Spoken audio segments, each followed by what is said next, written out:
Hello, my friends, and welcome back.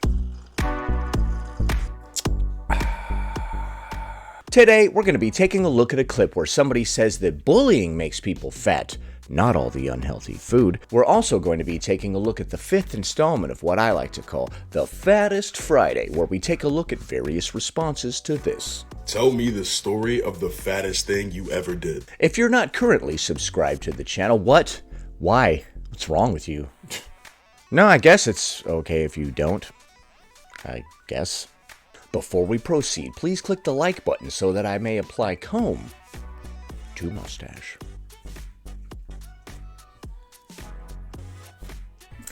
I just think it's interesting how people will claim that their bullying is because they care about the health of fat people. I don't know if anybody that's actually bullying anybody is using that as an excuse. Of course, you could interpret somebody trying to give you advice as bullying, I guess. And, let's just pretend for a second that being fat is inherently unhealthy. Yeah, let's pretend for a second that being fat is unhealthy. For the sake of argument, I know it sounds really stupid and ridiculous, but let's just pretend that being fat is unhealthy. I know it's really stupid. I'm just playing devil's advocate here, okay? Obviously, it's not bad for you. We're just doing a hypothetical here. There is a mountain of research that claims that bullying actually makes people fatter. There's a mountain of research that claims that bullying actually makes people fatter, okay? There's mountains of research that claim a lot of different stuff. What about what's being proven? There's mountains of research that prove that being obese is unhealthy. They don't suggest that it's unhealthy or claim that it's unhealthy. It's being proven for decades. We've had this knowledge for decades.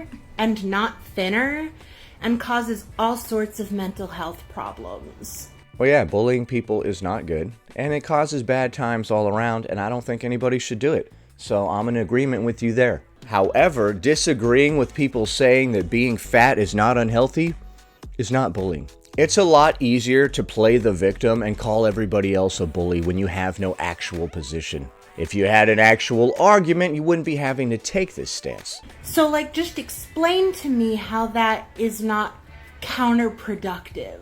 Explain to me how my words can make you gain weight. How many calories are in my words? Oh wait, only if those words are negative, right? It's the bullying that makes other people gain weight, but not positive words. So if I say positive words to you, will that make you lose weight? My words seem to affect your physique quite a bit. Is it that my words are causing people to gain weight?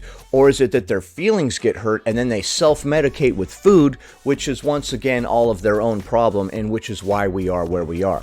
All of that having nothing to do with me. This situation was already happening before I got here with my helpful words. It's kind of like the chicken and the egg, right? Bullying is what makes people fat. Okay, so you were thin and you were getting bullied for being fat? What? And that led to your eventual weight gain, which did make you fat? It was a self-fulfilling prophecy, was it? If you want people to be thin, so you bully them, even though it's been shown that bullying makes people fatter. It hasn't been shown that bullying makes people fatter.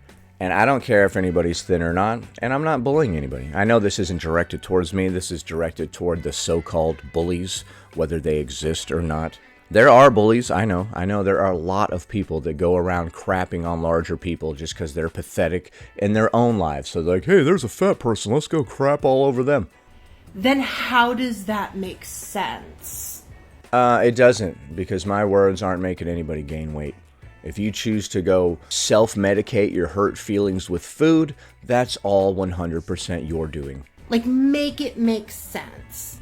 That's ironic. Make it make sense. You make it make sense. Honestly, Truthishly, I would respect y'all more if you just came out and said, I don't care about fat people's health. I would respect y'all more if you just came out and said, I don't feel like doing the work that it takes or having the self-control that it takes to lose weight. There is so much irony within this video that it is measurable. That's not my concern. I just think that fat people are funny and deserve to be bullied. What? I think that fat people are funny and therefore deserve to be bullied. Why would we bully people that we think are funny?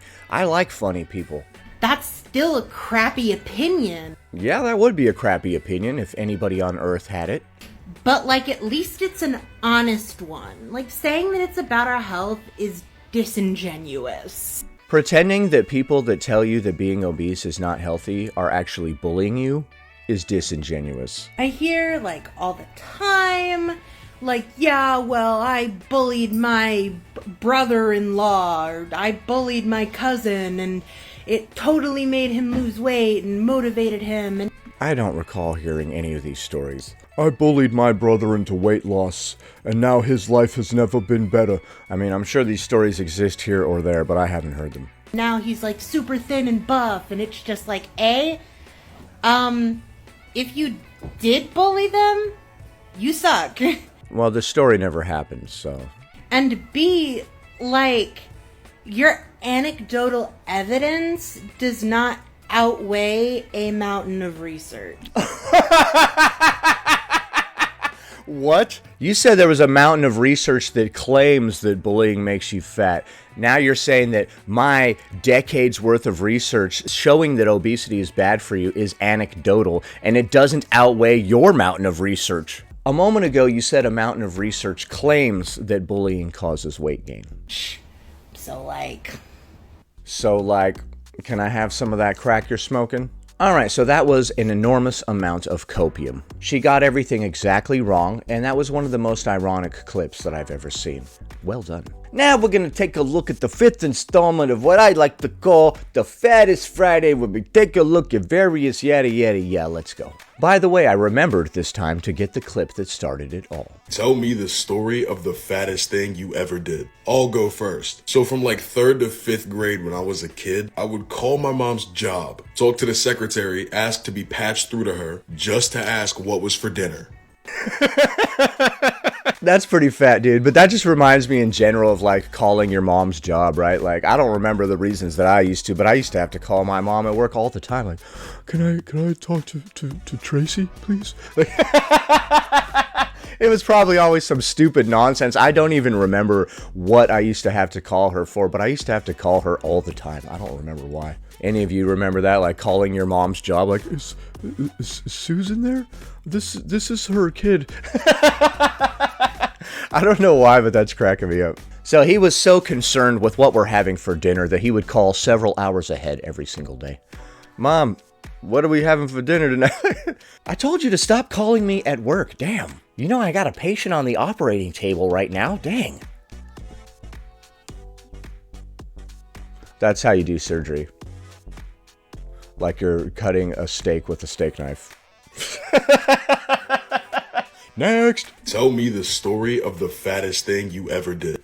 So this one day I wake up, and I don't know why, but I'm just like, I need grilled burgers. I need burgers hot and fresh off of a charcoal grill. Okay. Well, you know, some mornings you wake up and you need some freaking burgers fresh off of a charcoal grill, bro. I know that we've all been there. This honestly isn't even that crazy. So I go to the store, buy burgers, buy buns. All right, here we go. Okay, you're going to make it yourself. This dude ain't screwing around. I like your story already. Buy cheese, because of course you gotta have cheese on the burgers after. Don't even trust a human being that doesn't put cheese on a freaking burger, bro. You are bizarre. Let me just get a hamburger. No ketchup or anything either. Like, what? Get out. Dude, I got a cousin who'll eat a hamburger, bro. Just 2 pieces of bread and a burger patty. No condiments, no cheese, nothing. He's thin as a freaking rail and can't gain weight. Can't figure it out. Oh. There's no such thing as somebody that can't gain weight either, dude. Just like there's no such thing as somebody who can't lose weight. He ain't eating enough. Words. Go home, throw the charcoal into the grill, heat it up. Charcoal is a pain, bro. You know that? And, just start cooking them. And my roommate comes out at one point because he's going to work, and he looks at me, and he's like, Alex, what the fuck are you doing? And I'm like, I'm grilling, like, I'd give you one, but they're not ready yet. And he looks around, and he looks at me, and he's like, dude, we're in the middle of a blizzard. When you hear the call for burgers, you have to answer it. It doesn't matter what time the call comes. If the call for burgers comes in the middle of a blizzard, the call for burgers comes in the middle of a blizzard. What are we going to do? What's he supposed to do? Not grill burgers? So on that day, it was the middle of winter. It was about 5-ish degrees. All right, fella, let me go ahead and stop you right there. I don't know if you can grill with a charcoal grill in the winter, but I know that with a propane grill, you cannot. It literally doesn't work right. Like, the flame is like this freaking tiny on the grill, dude. I've tried to grill in the winter before. You can grill down to like 40 degrees Fahrenheit. Anything lower than that, it ain't working, dude. I don't know about charcoal, though, like I said. So he could be telling the truth. Charcoal could be a different situation. Tell me in the comments below if you've ever grilled in the winter with charcoal. I could be wrong, but I think I'm going to call bollocks here. And snow was downpouring, but I wasn't going to let that Right onto your burger. Stop me from getting myself a fresh grilled burger. All right, man. I hope that story happened. I want it to be real. I want to believe you. If the story about the guy grilling burgers in the middle of a blizzard isn't even true, I don't want to be here anymore. I'm done. I'm over it. By the way, like those foodie beauty episodes that I filmed recently, I had the most fun doing that out of anything that I've done in quite a while. So you're going to see a lot more of that type of content from me coming up. Next. Tell me the story of the fattest thing you ever did. So from pretty much the time I started making my...